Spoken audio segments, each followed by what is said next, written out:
সেই সঙ্গে সঙ্গে কবিগুরু রবীন্দ্রনাথ এবং বিদ্রোহী কবি কাজী নজরুল ইসলামের প্রতিকৃতিতে মাল্যদান একই সঙ্গে আমরা সমাপন করব। আমাদের প্রিয় অতিথিরা প্রদীপ প্রজ্বলন করছেন এই মুহূর্তে, আর এই বিশেষ মুহূর্তে সাক্ষী রয়েছে আমরা সকলে। একটা দারুণ সুন্দর মুহূর্তে আমরা সকলেই উপস্থিত। মাননীয় অতিথিরা প্রদীপ প্রজ্বলন করছেন। এরপর কবিগুরু রবীন্দ্রনাথ কাজী নজরুল ইসলামের প্রতিকৃতিতে মাল্যদানের পদে আমরা চলে আসবো। সেই সঙ্গে সঙ্গে একই সঙ্গে আমরা এই সময়টাকে বেঁধেছি ভাষা শহীদদের স্মৃতিতর্পণে।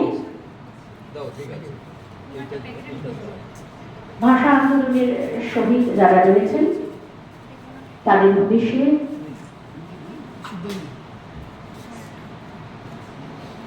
আমরা স্মৃতিতর্পণ করব এবং আমাদের এই পত্রিকার পৃষ্ঠপোষক যারা আমাদেরকে ছিঁড়ে চলে গিয়েছেন, কিছু সঙ্গী রয়েছেন, স্বর্গীয় রণবীর বন্দ্যোপাধ্যায় এবং স্বর্গীয়